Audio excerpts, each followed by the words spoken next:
আমরা 558টি CC camera কেন্দ্রে আমরা সিসি ক্যামেরা স্থাপন করেছি। প্রতি কেন্দ্রে 6টি করে ক্যামেরা থাকবে এবং এটার বরাদ্দ আমরা সরকার থেকে পেয়েছি। যেটা জেনেছি প্রায় ধরেন 100-র কাছাকাছি কারাবন্দী রেজিস্ট্রেশন করছে। এখন সেই অনুযায়ী তারা যদি নিয়ম মেনে থাকে ওভাবে পাঠিয়ে দেবে। এবং সেখানেও আমি গেছি, ট্রেনিং সেশন করেছি কারাগারের ভিতরে। এটার আপনি ভিত্তিটা যদি বলেন, সেগুলো হলো আমাদের গোয়েন্দা বাহিনী আছে, পুলিশের নিজস্ব ইন্টেলিজেন্স আছে, আর্মির নিজস্ব ইন্টেলিজেন্স আছে এবং প্রত্যেকে আলাদা আলাদাভাবে অ্যাসেস করে যেগুলো কমন পয়েন্টে এসে গুরুত্বপূর্ণ আমরা নির্ধারণ করেছি। একটা কমিটি আছে আমাদের ইলেকশন রিলেটেড আইন শৃঙ্খলা সেল, সেটি আমরা এই পর্যন্ত অন্তত 4 বার বসার পরে প্রত্যেকের ডেভেলপমেন্ট প্ল্যানগুলো আমরা নিয়ে ওইভাবে গুরুত্বপূর্ণ কেন্দ্র এবং ঝুঁকিপূর্ণ কেন্দ্র আমরা নির্ধারণ করেছি এবং সেখানে অবশ্য ফোর্স বেশি থাকবে। সেটি আর্মি তাদের নোডাল পয়েন্টের সংখ্যা বাড়িয়ে দিয়েছে। নোডাল পয়েন্ট মানে হচ্ছে বড় একটি এলাকাকে আবার ছোট এলাকায় ভাগ করে সেখানে তাদের স্ট্রাইকিং ফোর্স থাকবে। যখনই গুরুত্বপূর্ণ কেন্দ্র থেকে প্রিজাইডিং অফিসার অথবা অন্য কোনো বাহিনী যখনই তাদেরকে নক করবে, উইদিন 10 মিনিট হাজির হয়ে যাবে, ওইভাবে আপনার বলা হয়েছে।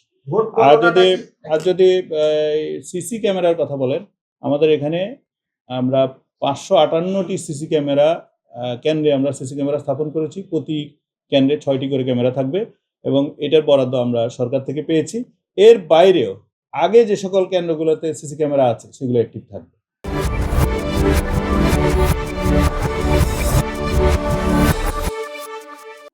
সেটা আমরা মেট্রো এরিয়াতে ধরতে গেলে 10% হয়তো কেন্দ্র সিসি ক্যামেরা ছাড়া, যেগুলো কোনো ঝুঁকি নাই অতীতের রেকর্ডে, সেগুলো ছাড়া প্রায় সবগুলোই হচ্ছে আমরা সিসি ক্যামেরার আওতায়। তবে আমরা অতি গুরুত্বপূর্ণ বা ঝুঁকিপূর্ণ কেন্দ্রে কি মেজার আমরা নিয়েছি সেটি আমরা এখনই আনফোল্ড করতে চাই না। এর জন্য আমাদের স্পেশাল ব্যবস্থা থাকবে। তবে ন্যূনতম 13 জন করে সকল কেন্দ্রে আছে আনসার, এই 2 জন করে পুলিশ, কোথাও 3 জন করে পুলিশ আছে। এগুলো ন্যূনতম থাকবেই। বাট যেগুলোকে আমরা একেবারে টার্গেট করেছি যে এখানে কিছু হতে পারে, সেখানে আর্মি, বিজিবি, র্যাব এবং পুলিশের এক্সট্রা ফোর্স আমাদের নজরদারিতে থাকবে ইনশাল্লাহ। যে আপনারা জানেন যে এবার 2টা ভোট, গণভোটের ব্যালট গণনা হবে আগে আর প্রার্থীর ভোটটা ইমিডিয়েটলি পরে। তো সেটি কেন্দ্র থেকেই ঘোষণা হবে নিয়ম অনুযায়ী, যেটি আছে সার্কুলারে আছে, প্রজ্ঞাপনে আছে। কেন্দ্র থেকে ঘোষণা করে সেটি মালপত্র যা আছে ব্যালট সহ এআরও অর্থাৎ ইউনোদের এখানে আসবে। সেইখান থেকে আমরা অনলাইনে আপডেটটা নিব আমাদের এখানে রিটার্নিং অফিসারের কার্যালয়। এখান থেকে সেন্ট্রালি ঘোষণা করা হবে বাই রিটার্নিং অফিসার।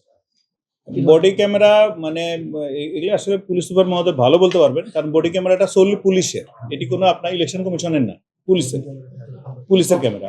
তো সেই হিসাবে 840টা কেন্দ্র, আমরা যতটুকু জেনেছি প্রায় 300-র উপরে কেন্দ্রে বডি ক্যামেরা আসছে। তো ওইভাবে আমরা প্ল্যান করেছি।